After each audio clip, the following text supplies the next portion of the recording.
Hindi ko akalain na ganito pala kalayo ang sa inyo. Nasa Pilipinas pa ba tayo? Grabe ka naman. Siyempre naman nandito pa tayo. Sabi mo lang malayo ang probinsya nyo. Hindi mo naman binanggit na liblib na masyado itong lugar nyo. Pasensya ka na kung hindi detalyado ang pagkakasabi ko sa iyo ha. Pero magugustuhan mo rin dito tumira. Mababait ang mga taga rito. At tahimik pa ang lugar na ito. Hindi tulad sa inilisan natin. Meron ba kuryente dito? May signal ba ang cellphone dito? Oo naman. Mukha lang malayo sa kabihasnan ng lugar namin. Pero naabot na rin naman ang mga makabagong teknolohiya. Bakit kasi puro puno pa rin ang nasa paligid tapos lubak-lubak pa ang daan? Mabuti nga rito mapuno pa rin. Bawal kasi dito putulin ng mga puno. Tungkol naman sa daan, ay alam ko kasi walang pondo para sa pagpapagawa. Ay, ewan ko. Hindi yata ako tatagal sa lugar na ito. Hindi ganitong lugar ang kinasanayan ko eh. Huwag ka muna magsalita ng patapos. Malay mo magustuhan mo rin dito sa katagalan. Hindi ko kasi maintindihan kung bakit dito mo pa naisip na tumira. Alam mo naman ang dahilan, di ba? Tsaka nag-usap na tayo tungkol sa bagay na to. Saan nga pala ang bahay ng nanay at mga kapatid mo dito? Malapit lang ang bahay ni nanay dito. Mamaya pupuntahan natin sila. Kanino nga pala itong mga bahay na malapit sa atin? Mga kamag-anak din namin sila. Pero alam ko nasa bukid silang lahat Kaya walang tao ngayon dyan. Magpapahinga na muna ako. Isa lang palang kwarto dito? Oo. Nung ipagawa kasi ito ng kapatid ko, isang kwarto lang talaga. Nasaan na pala ang kapatid mong may-ari nitong bahay? Nakapagpundar sila ng bahay sa bayan at doon na sila nakatira. Bale, isang taon pa lang na walang nakatira dito. Buti pumayag na dito tayo tumira. Oo naman.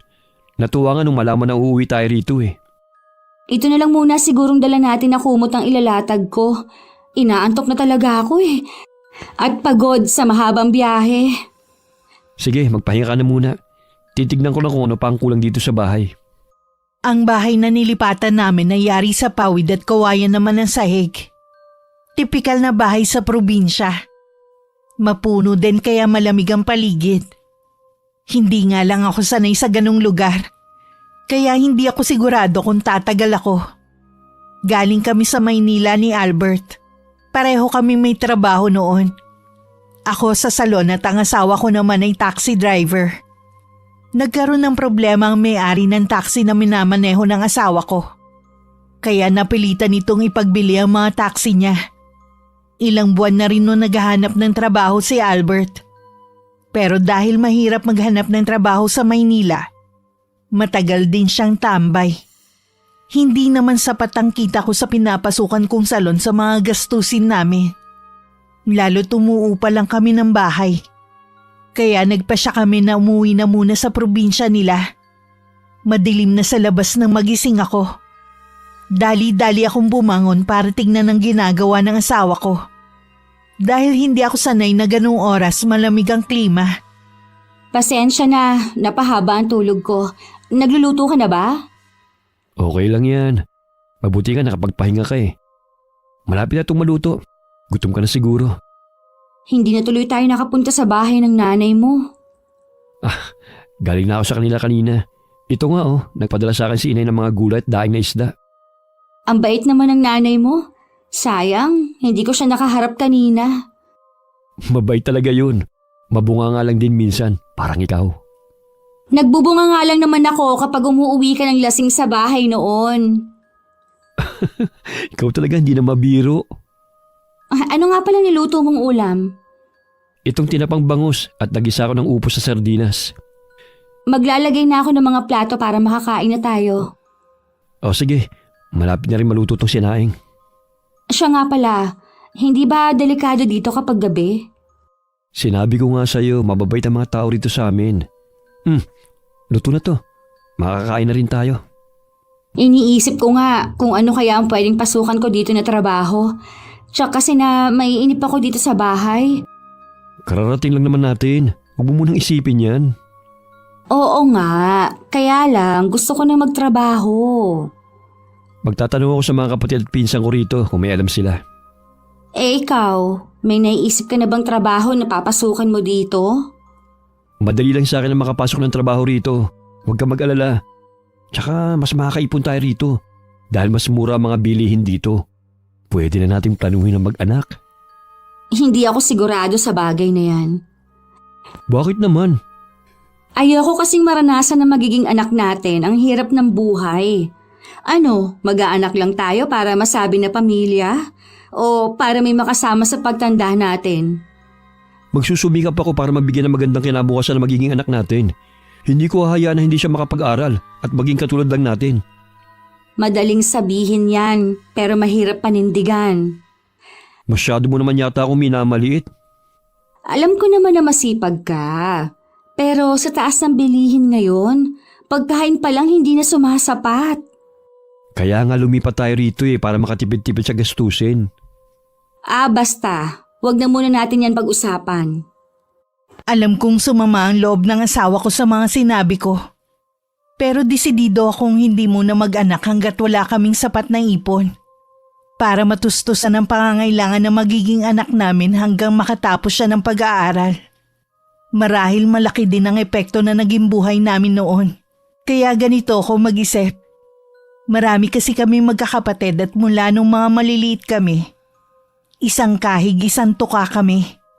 Dahil hindi sapat ang kinikita ng mga magulang namin, hindi rin kami nakapagtapos ng pag-aaral. Kaya nangako ko nun sa aking sarili, hindi dadanasin ng anak ko ang naranasan ko noon. Kinabukasan pagkatapos ng almusal, nagligpit at naglinis lang ako ng bahay. At saka kami nagpunta sa bahay ng biyanan ko. Mabuti naman nagkakilala na rin tayo, iha. Tama nga ang sabi ni Albert. Napakaganda mo nga. Salamat po. Kumusta po kayo? Ayos lang kami dito. Kagabi nga nabanggit itong anak ko na tulog ka na. Sana hindi ka manibago sa lugar namin. Malayo to sa Maynila na kinasanayan mo. Ito nga po ang unang beses akong titira sa probinsya. Nabanggit ko nga po kay Albert na gusto ko magtrabaho para hindi ako mainip sa bahay. Dito na kayo mananghalian para makilala mo naman ang ibang kapatid ni Albert at ang pamilya nila. Sige po. Meron nga palang kalamay ubi dito. Teka lang, ikukuha ko lang kayo. Huwag na po kayo mag-abala, Nay. Busog pa naman kami. Huwag ka nang mahiya. Kung hindi nyo maubos, iuwi nyo na lang. Ang bait talaga ng nanay mo. Sabi ko naman sa iyo mabait niyang si nanay. Lahat ng manugang niya, kasundo niya lahat. Sana lahat ng biyenan katulad ng nanay mo. Hindi naman perpektong nanay ko. Minsan, meron din siya nasasabi na hindi maganda at masakit. Ikaw na lang ang bahalang magpasensya kung sakali man ha. Oo naman, wala kang magiging problema sa akin. Pasensyosa naman ako Salamat ha. Alam ko naman yan Nakilala ko rin ang ibang kapatid ni Albert at mga pamilya nila. Lahat sila masayang nakilala ko. Doon na rin kami nagtanghalian. Masasabi kong masayang kasama ang pamilya ng asawa ko. Nung hapon nagpaalam lang ang biyanan ko na pupunta sa kabilang barangay. Kami naman ay umuwi na rin sa bahay namin. Dala ang kalamay na pinadala ng biyanan ko. Nang sumunod na araw, agad naman nakahanap ng trabaho si Albert bilang karpintero sa bayan. Samantalang ako wala pa rin nahahanap na trabaho. Isang hapon dumating si Nanay Leonie sa bahay. Pasok po muna kayo, Nay. Wala pa po si Albert Mamayang 6:00 pa po ang uwi niya galing trabaho. Hindi naman si Albert ang sadya ko kundi ikaw. Alam ko kasing naiinip ka na rito sa bahay. Pasensya ka na ha. Wala pa akong nahahanap na trabaho para sa iyo Okay lang po yun. Huwag na po kayo mag-abala ng hanapan ako. Naiintindihan ko naman po na mahirap maghanap ng trabaho sa ganitong lugar. Kung gusto mo kapag wala kang gagawin dito sa bahay sumama ka na lang sa akin sa kabilang barangay. Ano po ba ang ginagawa niyo doon? May trabaho po ba kayo? Wala. Doon ako nagsusugal.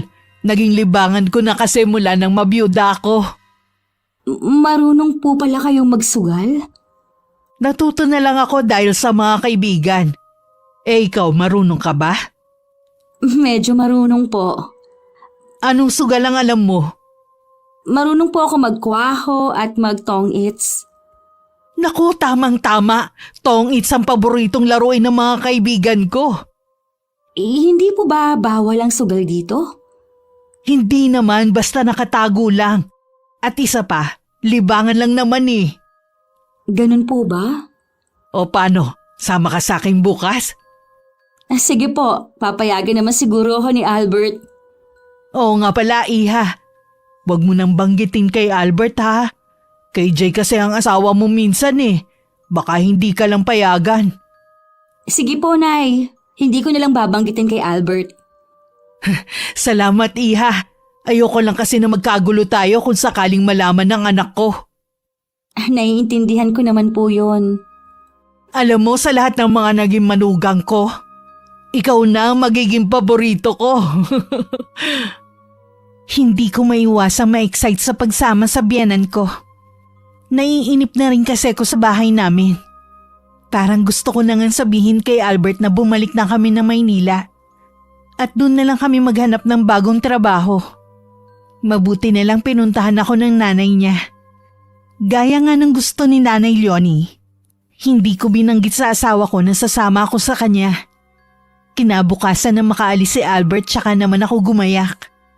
Ilang sandali lang dumating na si Nanay Leonie. Naging masaya naman ang pagsama ko sa biyenan ko. Naulit pa ng ilang beses ang pagsama ko sa kanya. Hanggang maging regular na. Hindi ba nakakahalata ang asawa mo sa palagi mong pag-alis? Hindi naman po, Nay. Nakauwi na rin naman po tayo bago sila dumating galing trabaho. Ang totoo kasi niyan eh. Ayaw ni Albert na nagsusugal ako. Kaya siguradong pagbabawalan ka rin niya. Kaya nga po hindi ko pinapaalam sa kanya ang pag-alis ko. Tama yan, Iha. Tsaka naglilibang lang naman tayo eh. Alam mo ba, Iha? Sa lahat na naging manugang ko, tanging ikaw lang ang nakasama ko sa pagsusugal.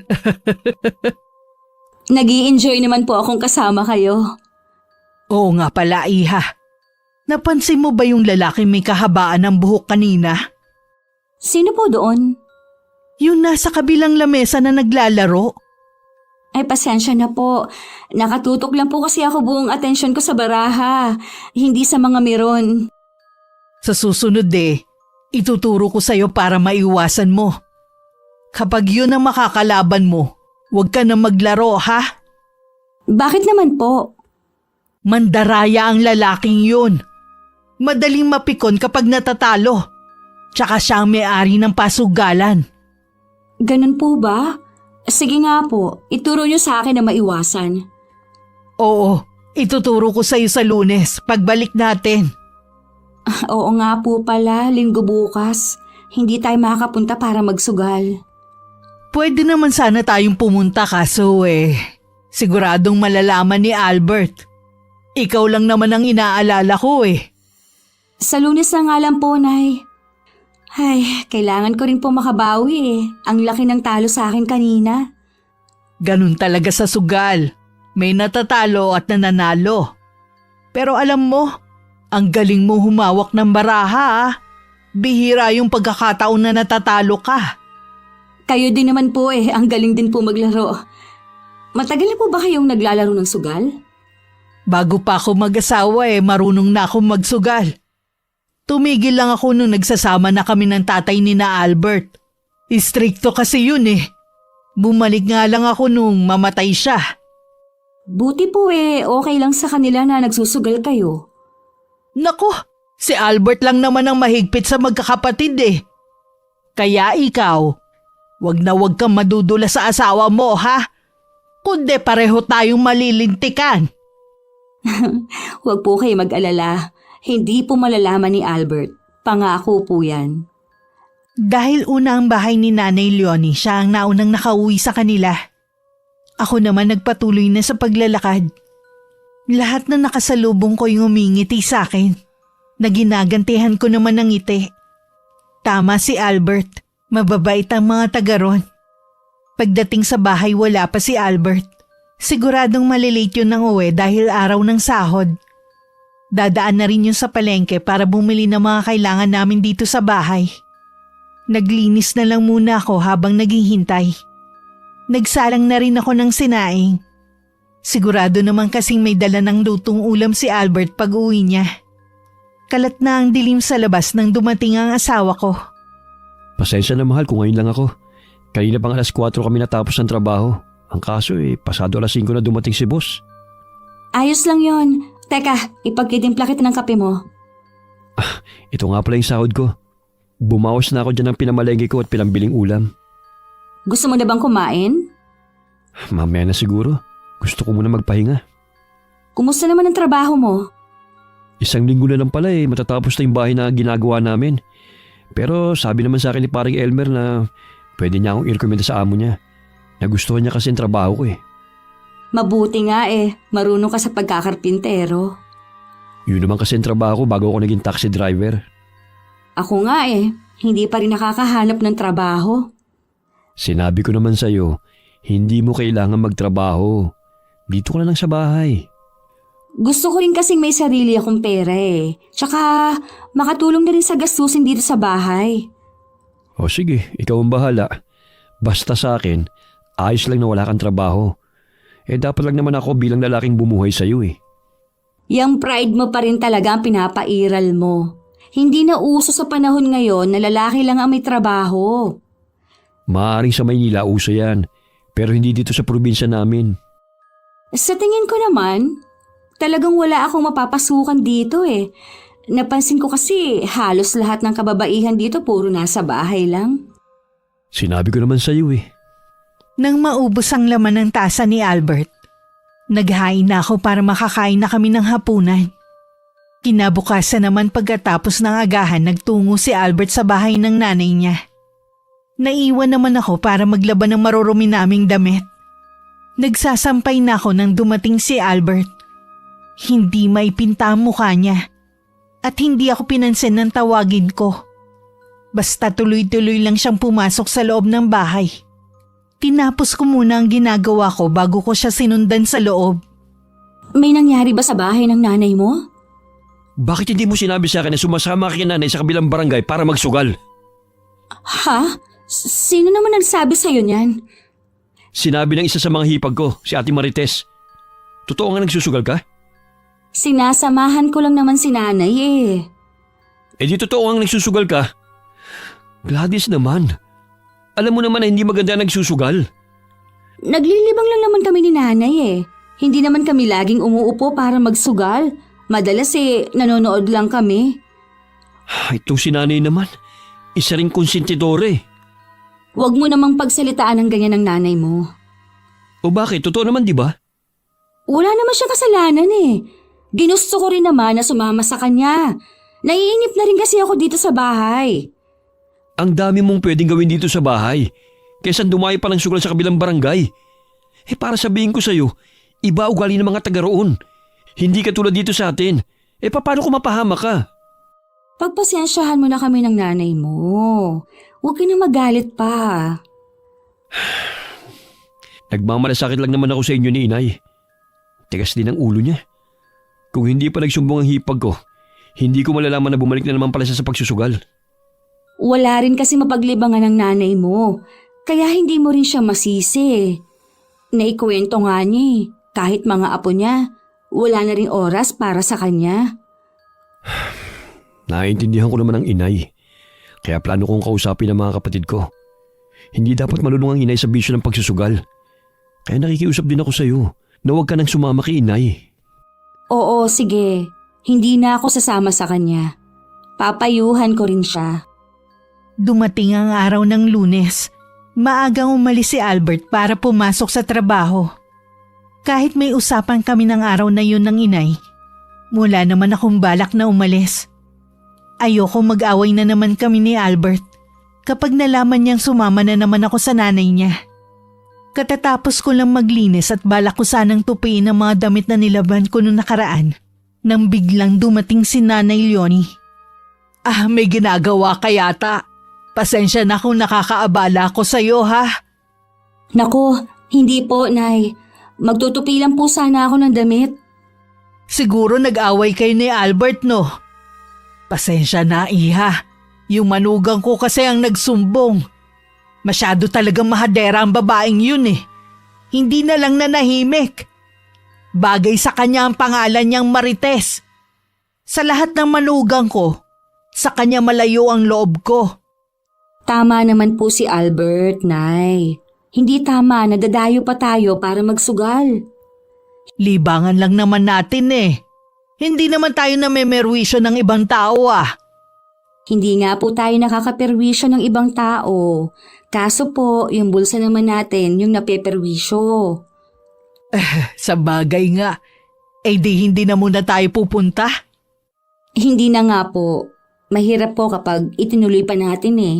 Baka lalong magalit si Albert. Nakakainis naman oh. Nakakaburyong naman sa bahay eh. Pwede naman po kayong tumambay dito sa bahay. Magkwentuhan na lang po tayo dito. Siguradong hahanapin tayo ng mga amiga natin sa sugalan. Pero ano magagawa natin, hindi ba? Bakit hindi na lang po kayo maghanap ng ibang mapaglilibangan?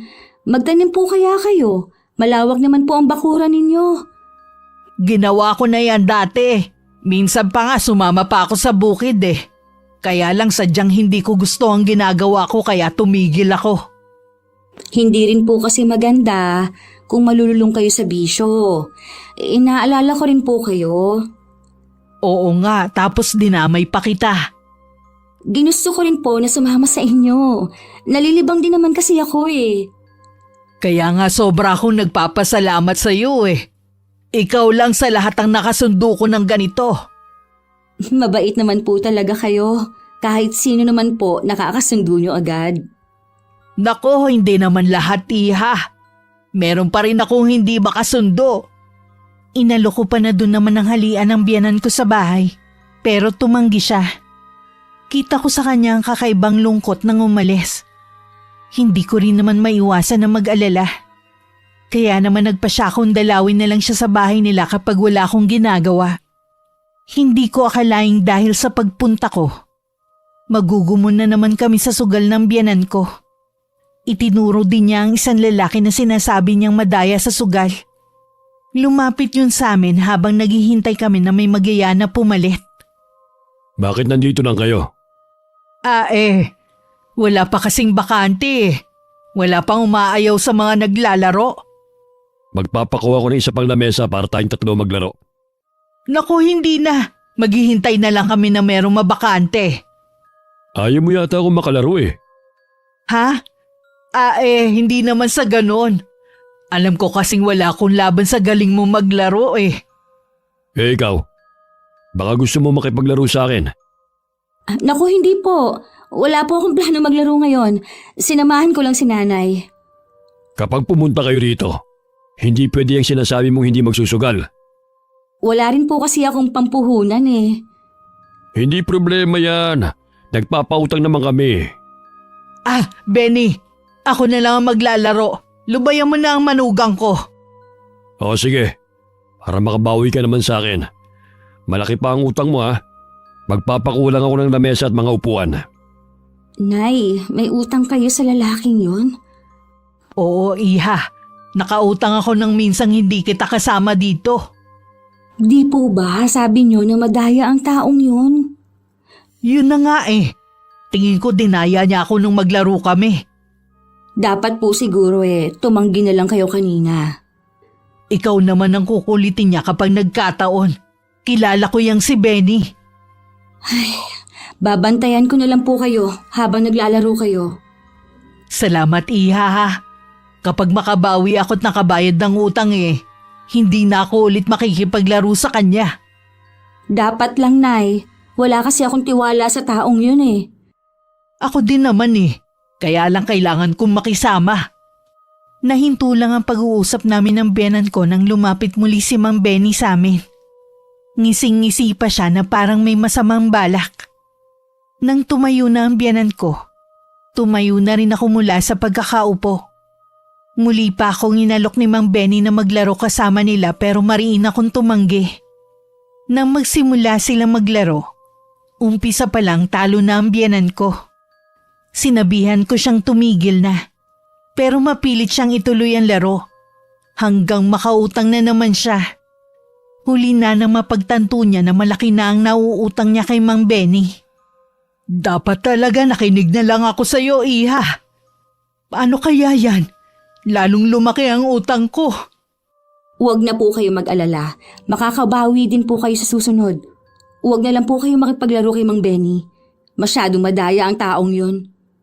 Kailangan ko siyang mabayaran sa lalong madaling panahon.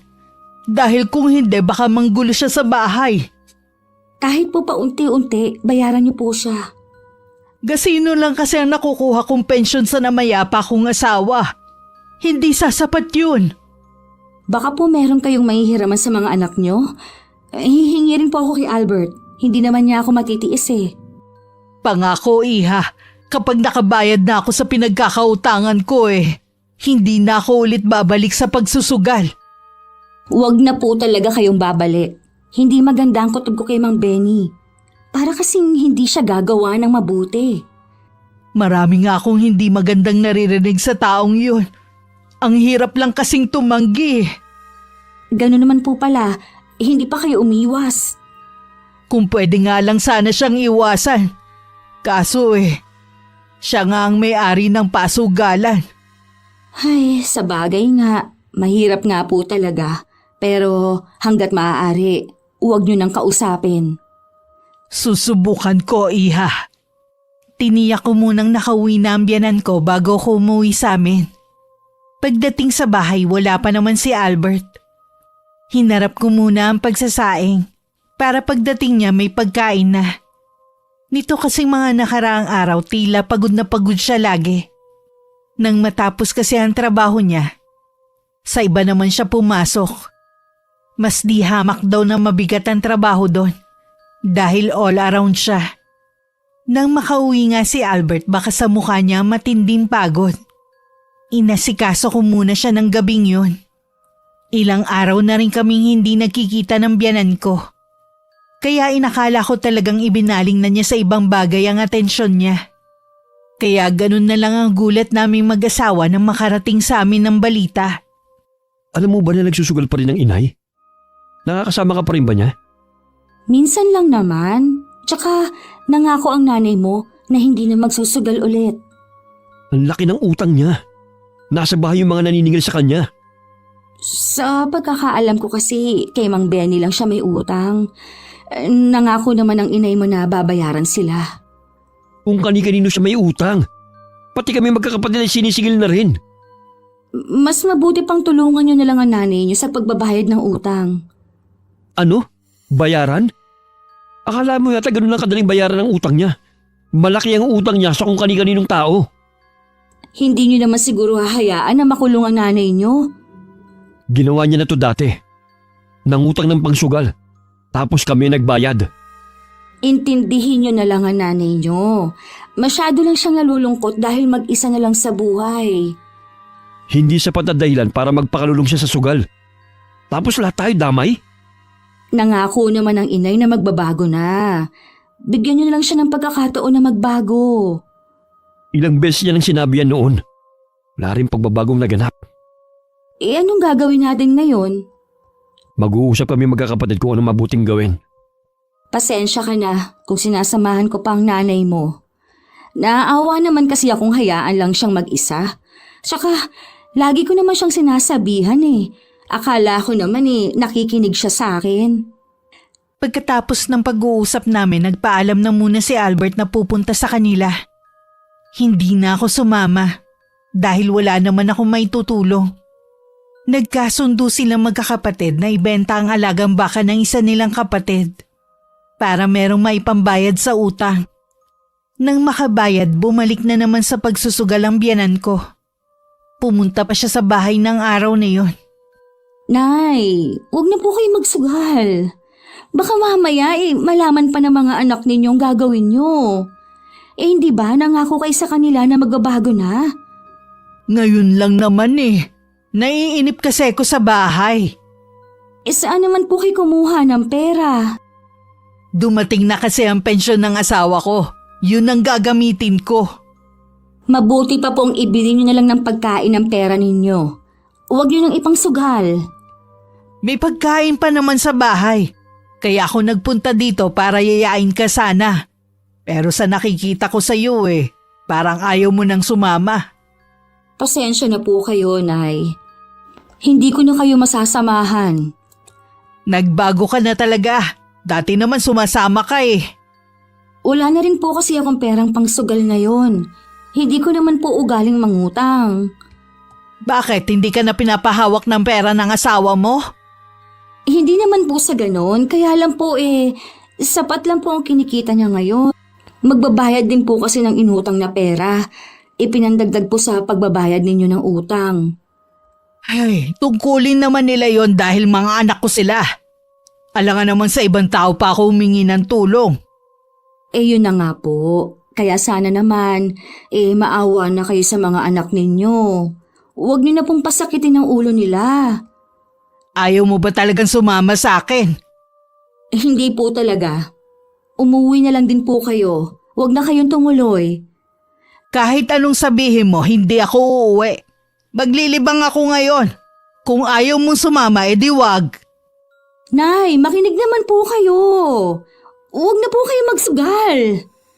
Ay, ang tigas ng ulo. Makailang beses ko rin pinag-isipan bago ko sinabi kay Albert na bumalik na naman sa pagsusugal ng nanay niya. Nagalit siya at pinuntahan ng ina sa kanila. Noong una tinatanggi pa ng biyanan ko. Pero nang sabihin ni Albert na ako ang nagsumbong, umamin na rin ang biyanan ko. Napaiyak pa siya nang kumprontahin siya ng asawa ko. Libangan ko lang naman yun, anak Naiinip kasi ako dito sa bahay mula nang mamatay ang tatay niyo. Noon pa namang buhay ang itay namin, nagsusugal na kayo. Ganon din ang lagi niyong idinadahilan kay itay. Naglilibang lang kayo. Pero ang laki ng ipinapatalo niyo. Bakit ba pinagbabawalan mo ako? Wala ka namang ibinibigay sa bisyo ko Huwag niyo po sanang kalimutan na may ambag din ako sa pagbabayad ng utang niyo. Sinusumbatan mo ba ako Albert? Hindi naman po, inay. Ang sa akin lang naman po, pahalagahan niyo naman ang mga ginagawa naming sakripisyo. Hindi po biro maghanap ng perang ipambabayad lang sa utang. Simula na magtrabaho ka sa Maynila, malaki na talagang ipinagbago mo. Siguro nahawa ka na sa ugali ng asawa mo. Wala pong kinalaman sila din sa pinag-uusapan natin. Anong wala? Siya di ba nagsumbong sa'yo na nagsusugal na naman ako? Akala ko pa naman totoo mabait yung asawa mo. Mabait po si Gladys. Nagmamalasakit nga po siya sa inyo Hindi ko kailangan ng pagbabalasakit niya. Pinakisamahan ko pa naman siya ng maayos. Tapos ito pa ang igaganti niya sa akin. Huwag niyo po siyang idamay sa galit niyo sa akin. Paano hindi ko siya idadamay? Dahil sa kanya kaya mo ko kinakalaban. Ano po bang gusto niyo mangyari Pabayaan lang namin kayong malulong sa sugal? Tapos ano? Kami ang piperwisyo niyo sa pagbabayad? Huwag kang mag-alala. Hindi na kita lalapitan ulit kapag nagka-problema ako. Nandyan naman ang iba mo pang kapatid Sila na ang bahala sa akin. Ikaw dun ka sa asawa mong sumbongera. Naiiling na lang na tumalikod ang asawa ko at umuwi ng bahay. Naapektuhan naman ako sa ikinuwento ng asawa ko na paghaharap nilang mag-ina. Hindi ko rin nakalain na habang nag-iisa ako sa bahay susugurin ako ng biyanan ko. Parang naglaho ang kabaitan niya sa akin. Agad niya akong dinuro-duro pagkapasok pa lang niya sa loob ng tinitirhan namin ng asawa ko. Hindi ko tuloy maiwasan na manliit sa hiya.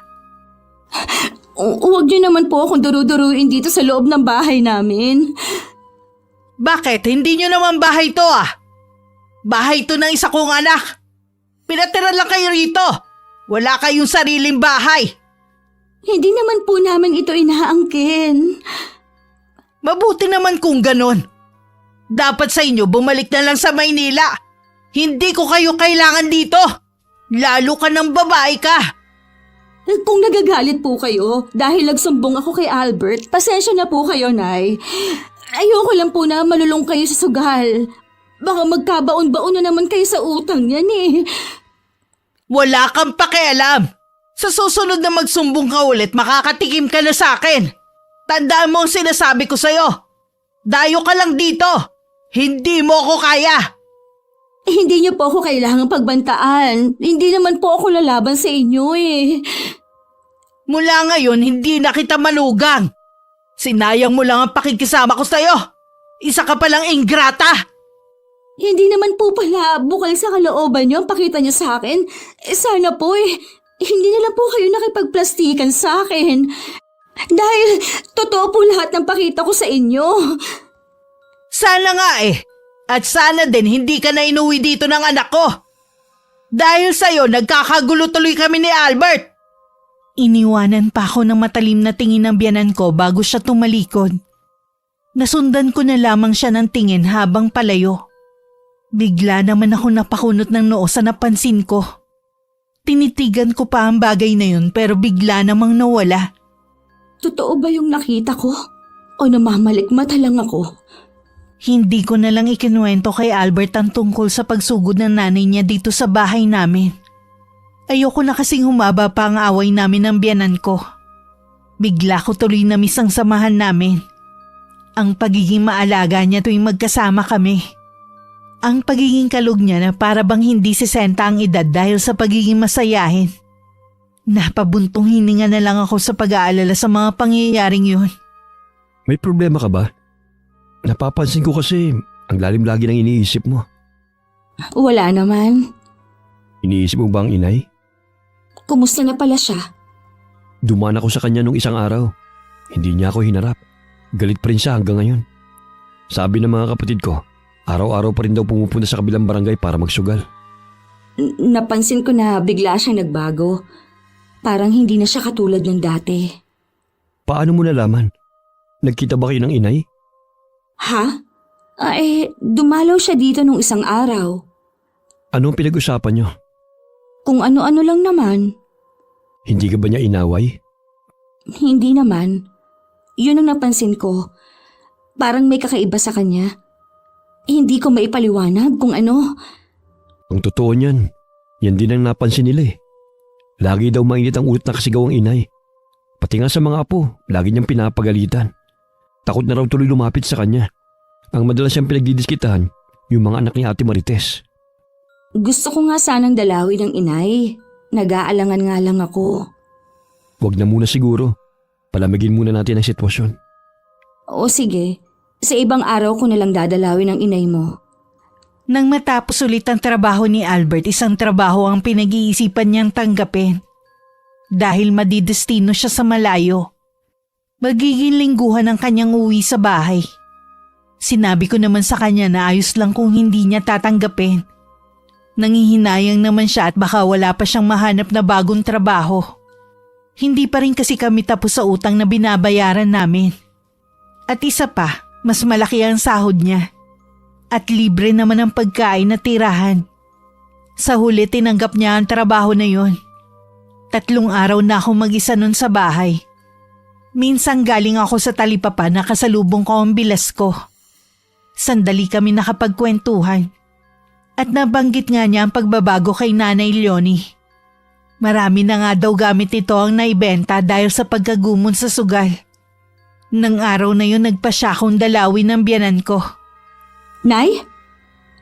Bakit ang payat niyo? Nagkasakit po ba kayo? Anong ginagawa mo rito? Di ba sabi ko sa'yo ayaw kitang makita? Gusto ko lang po kayong kamustahin. May dala nga po pala ako sa inyong pagkain. Galing po kasi ako kanina sa talipapa. Pinera mo na lang sana. Marami namang pagkain dito sa bahay eh. Pasensya na po kayo.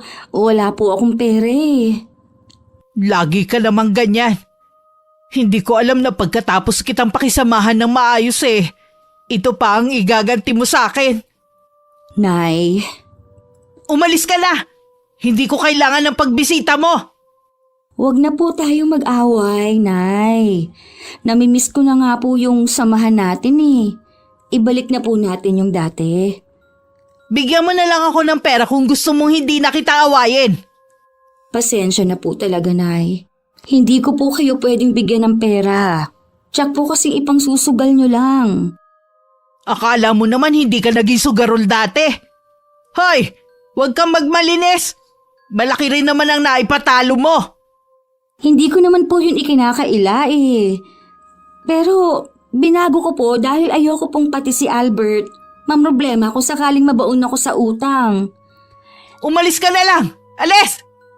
Hayaan niyo naman po ako na tulungan ko kayo. Hindi ko kailangan ng tulong mo! Tingin ko po kasi sa inyo may sakit kayo eh. Kailangan niyo pong magpatingin sa doktor. Wala akong sakit! Hindi niyo po ako kailangang ipagtulakan. Sige po, aalis na ako. Kapag po kailangan niyo ng tulong, nasa bahay lang po ako. Huwag kayong magdadalawang isip na puntahan ako. Kesa naman na masaktan pa ako ng biyanan ko, napilitan na lang ako umalis.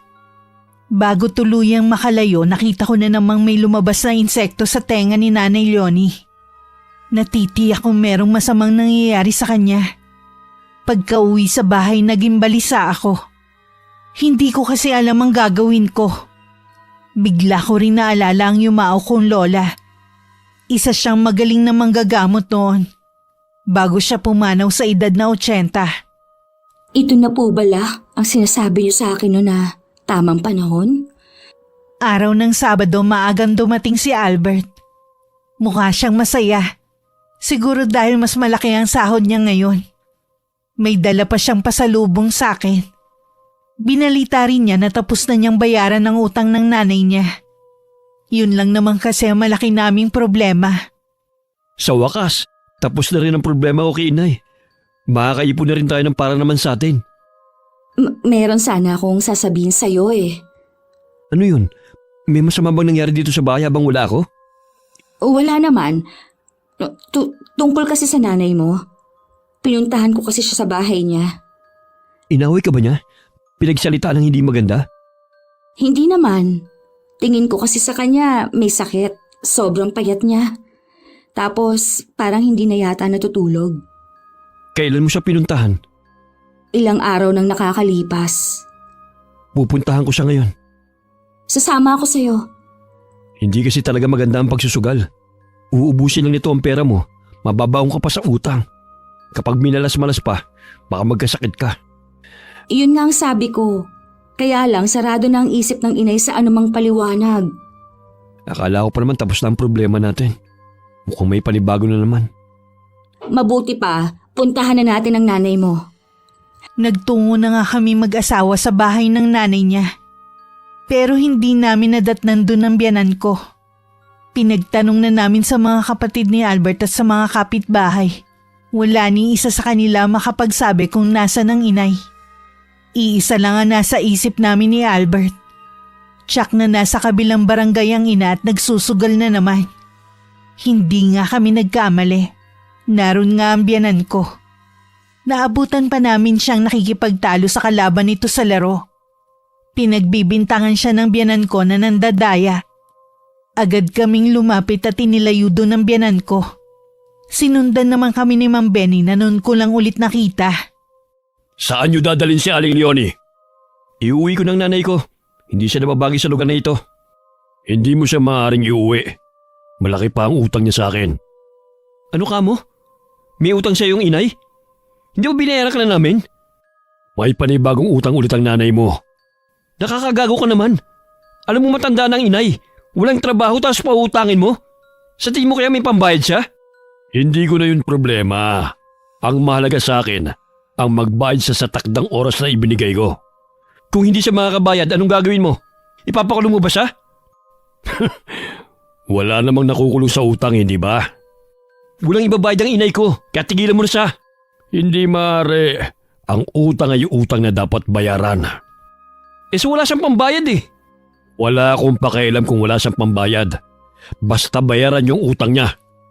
Hindi ka ba makaintindi ha? Naiintindihan ko. Pero gawan mo ng paraan. Nagawa niyo nga dati. Talagang… Tama na yan. Baka kung ano pang gawin niya sa'yo eh. Baluarte niya to. Alam mo, mabuti pa ang asawa mo eh. Madaling makaintindi. Bakit ka pala hindi ka na sumasama sa biyanan mo magsugal ha? Matagal na akong tumigil. Ganun ba? O paano? Magpapadala lang ulit ako ng tao para kumuha ng bayad sa bahay nyo. Gago talaga. Wala talaga akong respeto sa mga katulad niyang matanda na walang pinagkatandaan. Huwag ka nga gumawa ng eskandalo dito. Baka mamaya dito pa tayo mapahamak. Tarantado kasi yung lalaking yun eh. Pati matanda gustong perahan. Pasensya na kayo, pati tuloy kayo na damay pa. Bakit ba kasi ang hirap niyong kausap, Nay? Pinagsabihan na namin kayo ng paulit-ulit. Hindi naman kayo marunong maawa sa amin eh. Sa bahay na lang natin ito pag-usapan. Papagpahingahin muna natin ang inay. Mukhang hindi magandang lagay niya eh. Sumakay na kami sa tricycle na inarkila lang namin. Kami ng biyenan ko sa loob sumakay. Samantalang si Albert sa likod ng driver. Habang umaandar ang tricycle, napasulyap ako kay Mang Benny. Nakatingin din siya sa amin. Kakaiba ang ngiti nito. May kaba rin akong nararamdaman. Pagdating sa bahay ng biyenan ko, noon lang napansin ni Albert na maraming gamit ang nawawala. Nakumpirma niya sa mga hipag na ibinenta ng ina ang mga kasangkapan. Para merong pang tustos sa bisyo ng ina. Hindi na rin nakapagpigil ng ibang kapatid ni Albert na pagsalitaan ng ina. Tahimik naman ako sa isang tabi at hindi nangingialam. Parang batang paslit naman si Nanay Leonie na umiiyak habang pinagsasabihan ng mga anak. Nang makaalis ang mga anak at kami na lang naiwan na mag-asawa, nilapitan ko ang biyenan ko. Tingin ko kasi hindi maganda ang lagay niya. Ayos lang po ba kayo, Nay? Hindi maganda ang pakiramdam ko. Para ko nauupos na kandila. Paano hindi sasama ang pakiramdam nyo eh? Lagi kayong kulang sa tulog. Hindi na yata kayo kumakain eh. Patawarin niyo ko, anak. Pangako, hindi na ako magsusugal. Hindi na talaga. Dahil wala na kayong pera. Saan nyo kami pakukuhanin ng malaking halaga ngayon? Hindi ko alam. Sana man lang naisip nyo rin kami.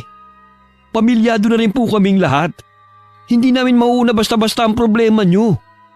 Eh di wag niyong bayaran. Hayaan niyo na lang akong mabaon sa utang. Total wala namang nagmamahal sa akin dito. Alam nyong mahal namin kayo. Sana man lang maunawaan nyo rin kami. Muntik nyo na nga rin ma-impluensya ng asawa ko eh. Mabuti na tauhan siya. Dapat magbago na rin kayo. Gusto ko naman talaga magbago eh. Kaya lang malakas ang hatak ng tukso sa akin. Kaya nga dapat nung bago pa lang, tinigilan nyo na. Huwag mo nang pagalitan ng nanay mo. Kanina ko pa napapansin na namumutla siya. Bahala ka kung gusto mong maniwala sa kanya. Pero pagod na kami magkakapatid sa kanya. Albert, saan ka pupunta? Uuwi na sa atin. Kung gusto mong maiwan dito, bahala ka. Gusto ko sanang pigilan si Albert sa pag-alis niya. Pero hindi ko naman maiwan ang biyanan ko. Malamig ang kamay niya na nakahawak sa akin. Pinahiga ko muna siya at hinilot ang kamay at ang kanyang sentido. Malamig pati ang kanyang pawis. Iba rin ang pagkaputla ng kanyang balat. Napatili ako bigla nang may lumabas na ipis sa kanyang tenga. Tila hindi naman naramdaman ng biyanan ko ang paglabas ng insekto sa tenga niya. Dahil nagtataka pa siya kung bakit ako napatili. Ano ba ang nakita mo? Daig mo pa kasing nakakita ng multo. May nakita lang po ako na ipis. Takot po kasi ako doon. Ha? Nasaan ang ipis? Nakalipad na po. Hindi ko na makita kung nasaan. Ay, mabuti naman. Takot din kasi ako sa ipis eh. Matulog na po kayo. Babantayan ko po kayo hanggang magising kayo. Salamat, Iha. Patawarin mo ako sa mga nasabi ko sa'yo nung nakaraan, ha? Wala po yon. Hindi naman po ako nagalit. Guminhawa ang pakiramdam ko nung mahilot mo ko. Hihilutin ko pa po kayo para makatulog kayo. Ipinikit na ni Nanay Leonie ang mga mata niya. Pinipigilan ko naman ang sarili ko na wag mapatili dahil sa mga ipis na nasa paligid. Naramdaman kong nakatulog na rin ang biyanan ko. Doon na rin ako nagpalipas ng gabi. Kinabukasan pinabantayan ko muna sa isa sa apo niya ang biyanan ko. Kailangan ko kasing umuwi sa bahay para kausapin na rin si Albert. Buti naisipan mo pang umuwi. May sakit ang inay mo. Kailangan niya ang tulong natin. Wala siyang sakit. Dala lang yun ang kapabayaan niya sa sarili dahil sa pagsusugal. Nalulung din naman ako sa sugal noon, pero hindi naman naging kagaya ng Nanay Leonie. Maniwala ka, may nangyayari sa kanya na hindi maganda. Alam mo bang sinabi ng mga kapatid ko? May mga anak na sila. Hindi na sila makapagbibigay ng perang pambayad sa utang ni inay. Sa akin na lamang nila ipinapaako. Tutal naman daw wala pa akong anak. Ngayon, kung may sakit ang inay, kasalanan niya yun. Kahit ano pang nagawa ng nanay mo pa rin siya. Hindi basta-basta sakit lang ang dumapo sa nanay mo. O sige, bibigyan kita ng pera. Samahan mo muna ang inay sa pagpapacheck up. Kailangan ko pa magtrabaho. Maaati mo bang umalis habang naghihirap ang inay mo? Ano ba kasi sa tingin mong sakit ni inay? Albert, sa tingin ko may bumabarang sa kanya. Ano? May bumabarang kay inay? Oo, kaya nga hindi ko siya maiwan kagabi. Magdamag ko siyang binantayan. Kailangan siyang matingnan ng magaling na manggagamot bago mahuli ang lahat. Nakamamatay ang barang. Sinong pwedeng gumawa nito kay inay? Baka isa sa mga nakalaro niya sa sugal. O di kaya pinagkakautangan niya ng pera. Si Mang Benny. Hayop siya. Huwag ka munang magpadalos-dalos. Hindi pa tayo nakatitiyak kung siya nga ba ang nagpabarang kay inay. Walang gagawa nun kundi siya lang. Siya ka muna siya kumprontahin kapag magaling na ang inay Leonie. Sa ngayon, siya muna ang intindihin natin. Kahit wala pang sapat na pahinga, naligo lang ako at nagbihis. Bumalik na rin kami agad sa bahay ng biyanan ko. Kanina nga raw sumuka ang matandang babae. Nagtataka daw sila kung bakit may mga kasamang insekto ang suka ng biyanan ko. Nagkatinginan pa kami mag-asawa at walang maisagot sa hipag niya. Kinausap ni Albert ang mga kapatid sa tunay na kalagayan ng kanilang ina. Lahat naman sila'y naniniwala dahil lahat sila nakasaksi na dati sa biktima ng barang. Ngunit may isa silang problema. Matagal nang namayapa ang huling manggagamot sa lugar na yon.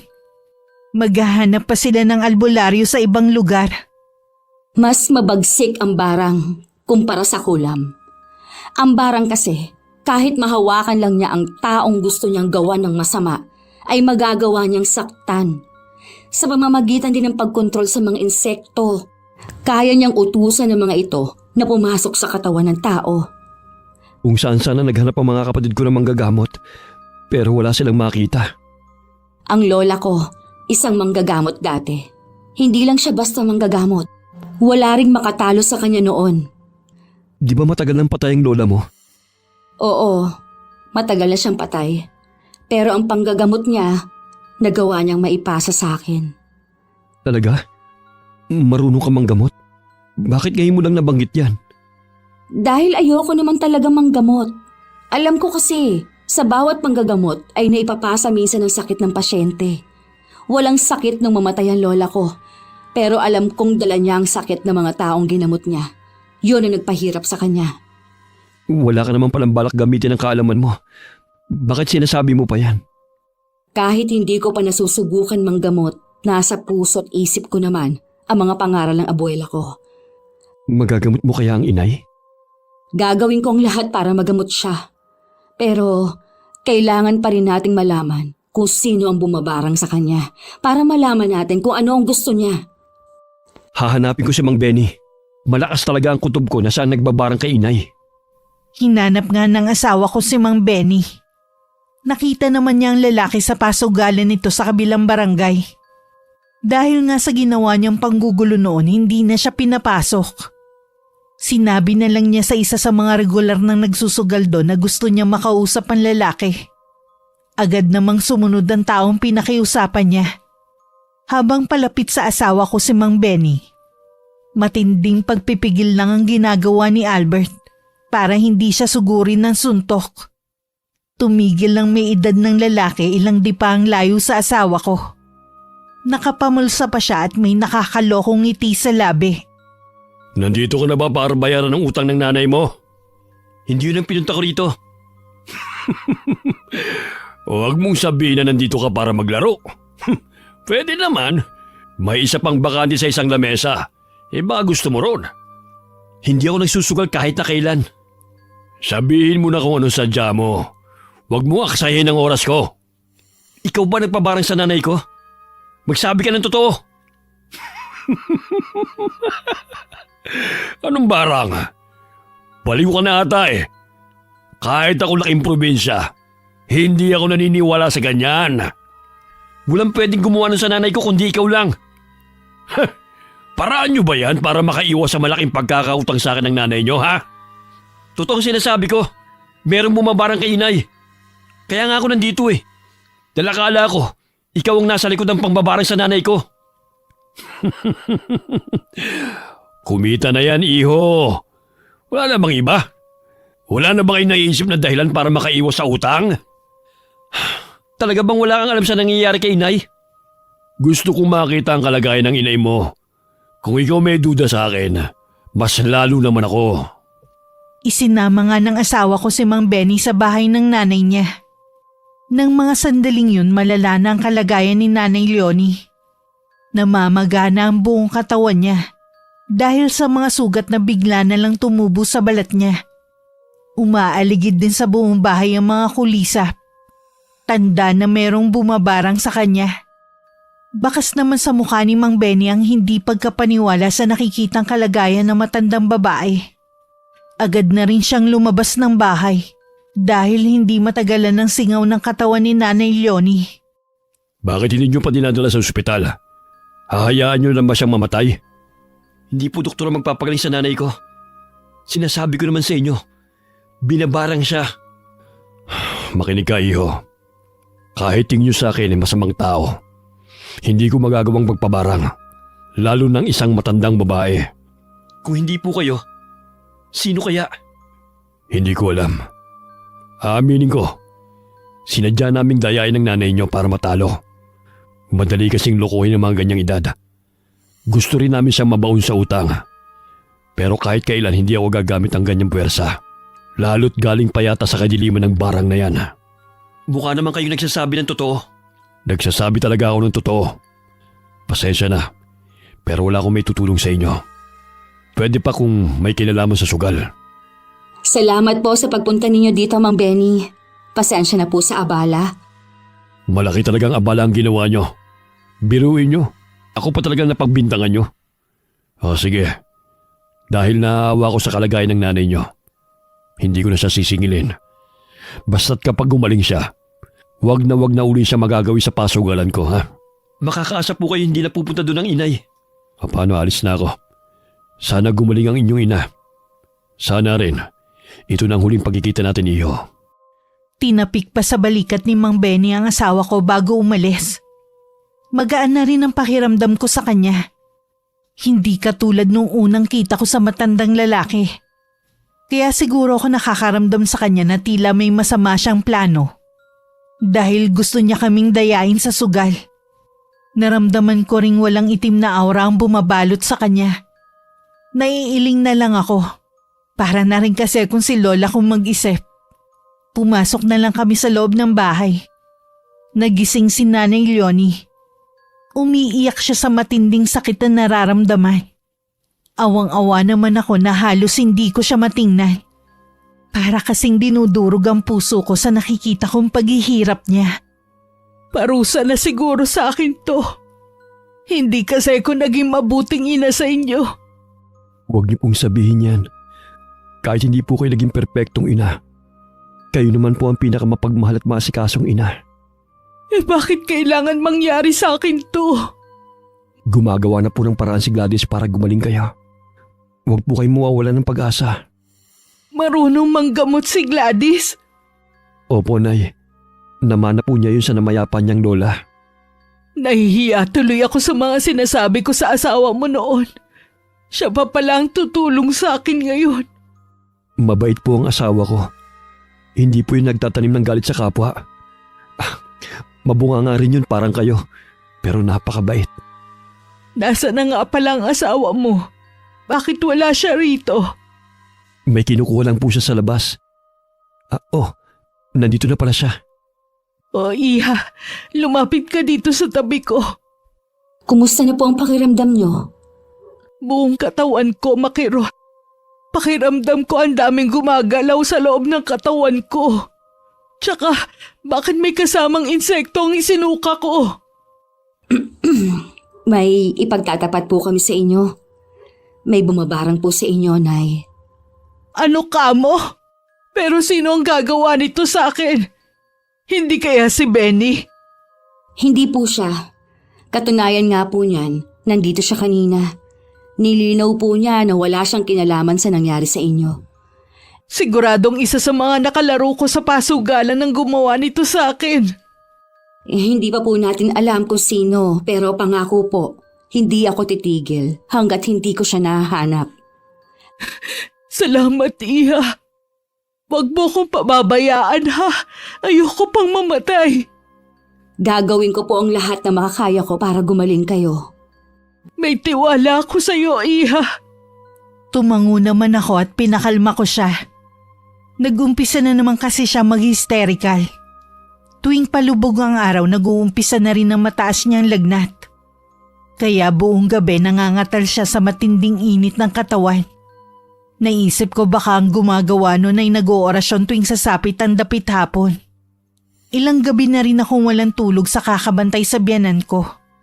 Dahil siguro sa ilang gabi na akong puyat, hindi ko na napigilan ng makatulog. Napanaginipan ko ang lola ko. Tila meron siyang sinasabi sa akin. Umiiyak din ako sa harapan niya. Pakiwari ko wala akong silbi dahil hindi ko matulungan si Nanay Leonie. Nagising ako sa kalagitnaan ng gabi. Hilam din ako sa luha. Kinabukasan napasukan ko si Ate Marites sa bahay ng biyanan ko. Nagulat siya nang makita niya ako. Tingin ko sa kanya para siyang nakakita ng multo sa itsura niya. Ikaw pala, Gladys. Akala ko umuwi ka na sa inyo. Hindi pa, te. Wala kasi magbabantay kay nanay eh. Hindi kasi pwede na wala siyang kasama. Ang tiyaga mo rin sa pagbabantay sa matandang yan. Parang hindi kanya pinagsalitaan ng masasakit dati ha. Hindi naman kasi ako maramdaming na tao. Tsaka mahalaga sa akin ang pinagsamahan namin ng Nanay Leonie. Kaya wala na yun sa akin. Bakit ngayon lang pala kita nakitang dumalaw? Kasi marami akong ginagawa din. Tapos, ayaw naman pumunta dito ng mga anak ko. Ganun ba? Buti ngayon dumalaw ka. Sabi kasi ng asawa ko, lumalala raw ang lagay ng inay. Lumalala nga eh. Pero naniniwala ako na gagaling din ang inay. Isang himala na lang ang makakapagligtas sa kanya. Hanggang ngayon kasi, wala pa rin hahanap na albularyo. O sige, paano? Uuwi na ako. Magluluto pa kasi ako eh. Sige te, sana dumalaw ka ulit. Tumango lang siya sa akin. Bigla ko naalala ang mga ikinuwento ni Nanay Leonie tungkol sa babae. Sa lahat daw ng manugang niya, si Ate Marites ang hindi niya kasundo. Dahil para daw nasa loob ang kulo. Kaya siguro ngayon lang siya dumalaw. Pansin ko kasi mailap talaga ang babae. Kahit sa amin. Nagkibit balikat na lang ako at tumuloy sa silid ni Nanay Leonie. Kapag ginagamot ko siya kahit papano nagiginhawaan siya. Kaya nakakatulog siya ng mahimbing. Dumating naman si Albert nung gabi. Sabi niya dumaan muna siya sa bahay namin. Kumusta nang lagay ni inay? Mahimbing siyang natutulog. Mas maigi yan kaysa sa gising siya. Lagi kasi siyang dumadaing eh. Mas nakakaawa siya kapag namimilipit sa sakit. Kung maaari ko lang sanang akuin ang sakit ng inay. Ganyan din ang nararamdaman ko. Naaawa na kasi ako sa kanya. Hindi mo pa ba alam kung sino ang taong gumagawa nito kay inay? Hindi pa, pero nararamdaman ko na nasa malapit lang siya. Alam mo bang napanaginipan ko si Lola? Meron siyang ipinapahiwatig. Ano kaya yon? Isang taong malapit sa inyong lahat ang gumawa nito. Matindi ang pagnanasa niyang makaganti. Meron ka bang pinaghihinalaan? Hindi ko lang siya pinaghihinalaan. Natitiyak kong siya ang taong yon. Hindi ako makapaniwala na mayroong nagagal kay inay na taga rito. Mabait kasi at marunong makisamang inay sa lahat. O baka yun lang ang alam natin. Sabi ko nga sa'yo, may pagkabungangero din kasi siya. Baka nasa tao na rin na yon ang problema. Hindi natin alam kung ano ba ang pinag-ugatan ng lahat. Sabi mo sa akin kung sino siya. Nakikiusap ako. Maghintay ka na lang muna. Kakausapin ko muna siya. Sa ngayon, hindi na niya masasaktan pa ang inay. O sige, may tiwala naman ako sa'yo eh. Anak, Gladys, Nay, buti po gising na kayo. Kumusta po ang pakiramdam niyo? medyo maayos na. Salamat kay Gladys. Konting tiis na lang po. Malapit na po kayong gumaling. Alam ko, nararamdaman ko naman na gumiginahawa na ang pakiramdam ko eh. Maiwan ko po muna kayo. May kailangan lang akong kausapin. Sige, hihintayin ka na lang namin ni inay. Saan pupunta ang asawa mo? Alam niya na po kung sinong bumabarang sa inyo. Talaga? Sino siya? Malapit po sa atin ang taong yon. Hintayin na lang po natin si Gladys na makabalik. Siya po magsasabi sa atin. Pangatlong bahay mula sa biyanan ko ang tinungo kong bahay. Sa pagkakaalam ko si Ate Marites lang ang tao doon tuwing gabi. Dahil nasa bahay ng mga magulang niya ang kanyang mga anak. Sa gabi naman ang trabaho ng kanyang asawa. Napakunot pa ang noo ko nang makitang nakapatay ang ilaw. At tanging gasera lamang ang ilaw sa bahay. Dahan-dahan akong humakbang papasok. Naabutan ko pa si Ate Marites na masidi ang ginagawang orasyon. Nakapikit pa siya habang nakataas ang dalawang kamay sa harapan na ginawa niyang altar. Napasulyap pa ako sa mga garapon, kung saan nakalagay ang mga iba't ibang uri ng insekto. Sinasabi ko na nga ba? Ikaw ang bumabarang kay Nanay Leonie. Gladys? Paano kung nakapasok dito? Naiwan mong bukas ang pinto. Mabuti pang umalis ka na. Bawiin mo muna ang sumpa kay Nanay Leonie. Maawa ka sa kanya. Tama lang yun sa kanya. Para maramdaman din niya ang nararamdaman ko tuwing pinagsasalitaan niya ako ng masasakit. Kung ano man ang nagawa niya sa'yo, patawarin mo na siya. Hindi ka ba naaawa sa kalagayan niya? Madaling sabihin pero mahirap gawin. Palibasa kasi. Unang paghaharap niyo pa lang, kasundukan na niya. Samantalang ako, mulat sa pool, puro panlalait na. Dahil ba, sa lahat ng manugang niya, ako ang pinakapangit, ako ang pinakamaitim, kaya gano'n na lang niya ako tratuhin. Kung totoo na trinato ka ng ganyan ni Nanay Leonie, hindi ko kukonsintihin ang ginawa niya. Pero hindi tama na sa pangbabarang mo siya gagantihan. Wala na akong magagawa. Hindi ko na mababawi ang ginawa ko. Kung hindi mo titigilan yung ginagawa mo ngayon, ibabalik ko sa iyo ang sumpang ginawa mo. Marunong kang manggamot? Oo, namana ko ito sa lola ko. Ako ang napili niyang salina ng kakayanan niya sa panggagamot. Kung ibabalik mo sa akin ang sumpa, uunahin ko ng matandang yon. Makaganti man lang ako sa ginagawa niya sa mga anak ko. Mahal mo ba ang mga anak mo? Oo naman. Kaya nga, gusto kong gumanti sa lola nila. Hindi man lang ipinaranas ng matandang yon ang pagmamahal ng isang lola sa mga anak ko.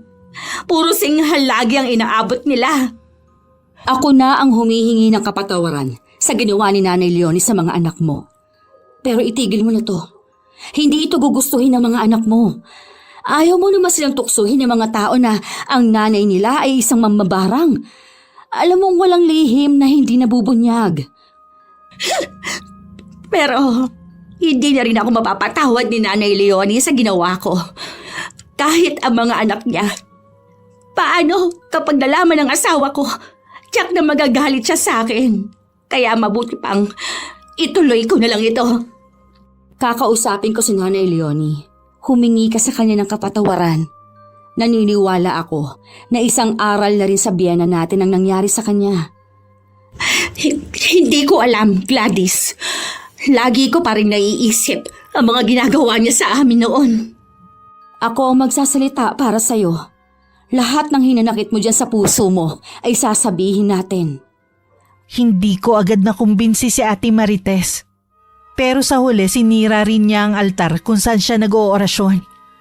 Binasag din niya ang mga garapon at hinayaan lumipad ng mga insekto. Pagbalik namin sa bahay ni Nanay Leonie, magaling na ang matanda. Tuwang-tuwa siya na makita kami at sinabing magaling na nga daw siya. Sa harapan ng asawa ko at biyanan ko, sinabi ko kung sino may kagagawan nun sa kanya. Sinabi ko rin ang dahilan ni Ate Marites. Hindi naman makapaniwala ang asawa ko at biyanan ko pagkatapos ng lahat ng narinig nila. Hindi ko alam na malaki palang hinanakit mo sa akin, Iha. Patawarin niyo po ako. Nagkimkim ako, naggalit sa inyo, kaya ako ito nagawa. Pakiramdam ko po kasi, aping-api kami ng mga anak ko. Nung maratay ako, marami ako napagtanto na mali kong nagawa. Isa ka na sa naiisip ko at mga apo ko sa iyo. Gusto ko sanang humingi sa inyo na kapatawaran. Pero nararamdaman ko na umiiwas ka sa akin. Ayoko po kasi na makahalata kayo na may kinalaman ako sa nangyayari sa inyo. Natatakot din po ako na masinghalan ninyo kahit may sakit na kayo. Tumahan ka na. Huwag ka nang umiyak. Patawarin mo ko kung naging malupit ako sa iyo at sa mga apo ko. Patawarin niyo rin po ako. Pinapatawad na kita. Kasalanan ko rin na nangyari. Ako rin ang dahilan kung bakit napuno ka na sa akin. Maging aral na lang sa atin to. Salamat po, Nay. Napakabait niyo po para patawarin pa ako. Pasensya ka na, Iha, kung naging bulag ako sa mga magaganda mong katangian. Mas makakabuti rin na ilihim na lang natin ang pangyayaring to. Sigurado ka, Albert? Oo naman. Pamilya pa rin tayo. Ayoko na masaktan si Kuya kung lalabas pa ang pangyayaring to. Sang-ayon ako kay Albert. Walang dapat makaalam sa nangyari sa akin. Para din ito sa iyo at sa mga apo ko. Maraming salamat sa inyo. Lalo na sa iyo, Gladys. Kung hindi dahil sa iyo, baka nakagawa na ako ng malaking kasalanan na habang buhay kong pagsisisihan. Wala yon, te. Ang importante ngayon, tapos na ang problema natin at nagkapatawaran na tayong lahat. Lahat na napag-usapan namin sa silid na yon ay walang nakalabas.